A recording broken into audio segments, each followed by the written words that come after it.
everyday cooking, Dad. Cooking every day. All right, guys, welcome in, welcome back. Guys, we got pork chops, right? We got apples, we got onions. So we're doing pork chops, right? With apples and onions. We got Dijon mustard, we got salt, we got pepper, we got chicken broth, we got heavy whipping cream, right? Olive oil, we got some brandy, we got some thyme. Guys, this is all gonna come together and it's gonna be delicious. So we'll be right back. All right, guys, so let's talk a little bit about the meat. I got this premium reserve pork. You see the marbling inside this? I just had to jump on this. I got this once before and it's really, really good. Meat comes out so tender. All right, so we got our meat and we're just gonna season this up, guys. We're just going with some salt. Just going down with salt on all sides. And guys, these are nice thick pork chops, as you can see, right? Nice and thick.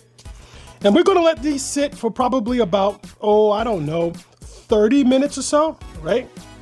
30 minutes or so, let this salt do its magic.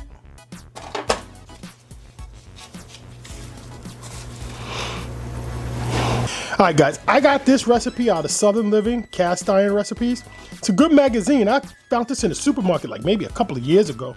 So check it out, check it out. I think they're online too. All right, guys, so the recipe called for the onions, right, to have the core, right, still on it. So we got some of these cored up just like the recipe called for. And we got some that we just sliced, right? And then, guys, I decided to change things up a little bit. The original recipe didn't call for garlic, so I'm going in with 3 garlic cloves. And I'm gonna season the meat with this blackening seasoning. Right, because I think the blackening season's a little spicy. We got the onions, we got the sweetness from the apples, right? And we're gonna have the cream, so I think that's gonna work out just fine. So we got our pork chops, right? They've been sitting for about 30 minutes now. I don't know if you could see how that salt has started to penetrate and you got water on top of the pork chops. We probably should have did this morning, but I decided to make this recipe on the way home and stop at the supermarket and grab the pork chops. So it is what it is. We did 30 minutes. So I'm gonna dry these pork chops off and then we're gonna blacken them. So I'll be right back. All right, guys, so we got our meat dried off, right? Because we don't wanna put wet meat in the hot pan because we won't get a nice sear on this meat. Guys, gotta love the marbling in this meat. It's gonna be so tender, right? So just gonna go in with our blackening. This is the brand that I'm using. I use several different blends. And we're not going too heavy. Just enough to give us the color we're looking for and a little bit of the Cajun taste. And that's it, guys.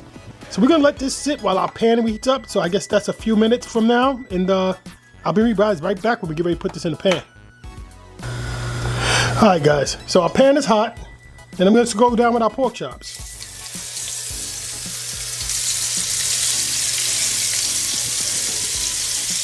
And we're just gonna let this sit on that side for, let's say 4 minutes. Then we'll flip and we'll let that side get a little brown and then that's gonna go on the side. And then we'll put the rest of our ingredients in this pan. All right, guys, it's time now to take a good peek, see what we got. That's looking good, right? That is looking good. We're gonna flip this over. And that's definitely gonna be our presentation side, right?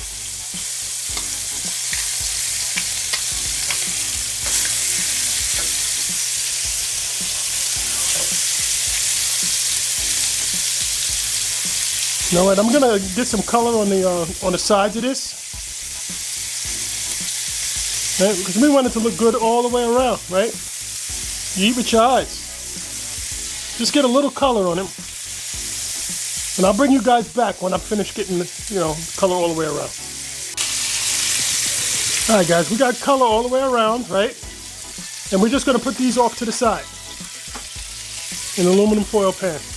These are gonna cook through, right? They're not supposed to be cooked through. So we're gonna finish these off in the oven. All right. So our meat is on the side, and now we're gonna go ahead and I'm just gonna go in a little bit more avocado oil. Guys, look at all that flavor in there, right? And we're going in with our onions. And we're just gonna soften the onions a little bit, brown them up, get them a little color on them. And I would say in about 2 minutes, 3 minutes, we're gonna go ahead and put the onions in, the apples in. All right, guys, they're turning a little opaque on the edges. Can you see? We don't want to cook these all the way because I want this flavor to really come out inside the sauce. So, and we're gonna go with our apples because we want to cook these down a little bit. These are Granny Smith. And guys, you know how I got those apples looking so good? I use this apple corer. Easy trick, right? And then I cut them in half. Yeah, I cut them in half after I... All right, guys, so I don't know if you guys can see this. Let me bring you in a little closer. As you can see, we're starting to brown up nice, right? It's gonna be great pictures for our thumbnail. Now, next time I probably do this, I probably would do the onions and then do the apples. Because the apples are sitting on top of the onions. It's becoming a little difficult here. So I'm gonna start removing the ones that I like. Like this has nice color on it. So I'm gonna remove these onions. This apple, let's see that this apple has a nice color on it. I'm gonna remove this apple. Let me just remove these little one by one, right? Nice color on the apple. All right, guys, so now we got our apples. We got our apples done. They're looking good, right? They're firm, they got a little color. They're nice and firm, but they're not super soft either. So I like that. So we're gonna go in with our chicken broth, right? So the recipe called for 1/3 cup, but I'm gonna actually probably do a 1/2 cup. This pan looks a little big. And look at that, that doesn't even look like enough. So I'm just going a little bit more. And then we gotta do 2 tablespoons of brandy. So I'm gonna say 1, 2. And we're just gonna let that come up to a boil so we can get that alcohol out of there. And that's why I put a little bit of extra chicken stock, because we needed to make sure that that brandy, you know, the alcohol got cooked out. I don't want to put that in there and then, you know, have an alcoholic taste. So I'm gonna let that boil and get that out of there and let this reduce down to probably about 1/3 cup. So, and I'm gonna go with some garlic here, right? I probably could have put the garlic in with the onions, but I'm just gonna crush some garlic in here.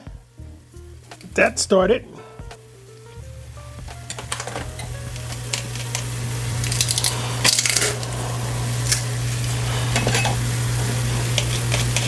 One, two. Guys, I'm only gonna go with 2. I think 2 is more than enough, right? All right, guys, so recipe called for 1/4 cup of Dijon mustard, right? I'm gonna just put that in here. And then it also called for 1 cup of cream.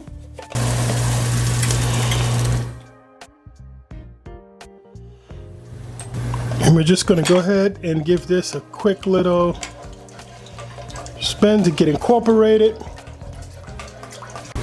All right, guys, so we got a little bubbling going on here. Let's give this a quick spin. It's really starting to thicken up, look at that. So I wanna give this a quick taste, right? See what we got, see where we're at.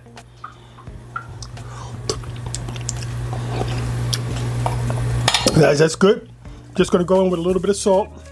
Not too much, just a shake, and some black pepper.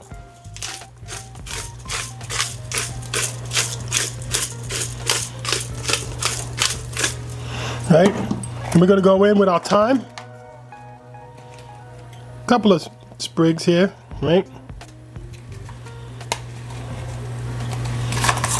Then we're gonna go back in with our pork chops. I'm gonna put my pork chops in first, because I want them at the bottom of the pan, right? I don't want them sitting on top of the onions. And don't forget that juice, right? We want all of that. I'm gonna leave that out. And then on top with our onions, right? And then our apples.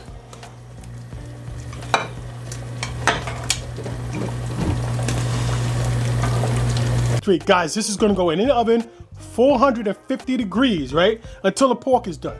We're gonna take the pork to about 150, right? So I'm gonna say that's about 10 minutes. You know what? Just for giggles, let's take a quick look to see where we're at now. So right now we're at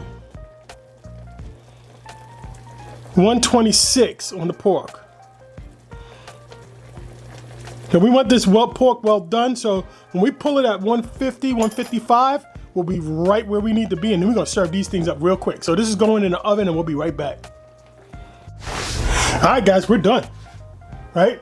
And guys, you got to be careful with these pans when they come out the oven. You got to make sure you have a handle on there, right? Because you don't want to burn yourself. You just grab this thing. I haven't done that. So guys, look at our pork chops. Our apples and everything are done. Guys, let me bring you in a little closer. Give you guys a quick little flyover. And there we go. Guys, this is looking good. I tasted the sauce. The sauce tastes good. This is the first time I'm making this. All right, guys, and we're going to go down with some rice.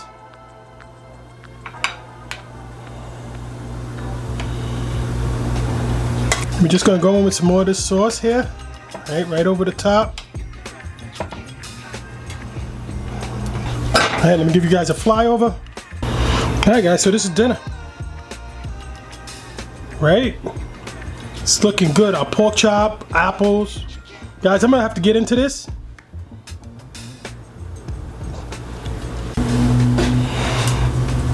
Alright guys, so we're gonna go in. Alright guys, so we're gonna go in. Take a look at our pork on the inside. Look at that, guys. I don't know if you can see how juicy that is. That is nice and juicy. We're gonna take a corner of this. Alright, look at that.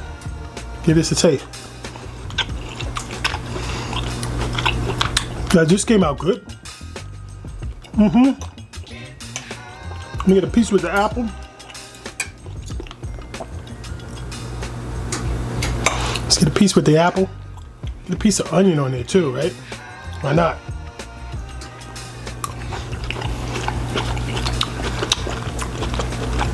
Guys, this is good. It's delicious. Please like and subscribe. We're pushing 1,000. Become part of the family. Everyday cooking, Dad. Cooking every single day. Take a look at some of these other recipes and let's get cooking.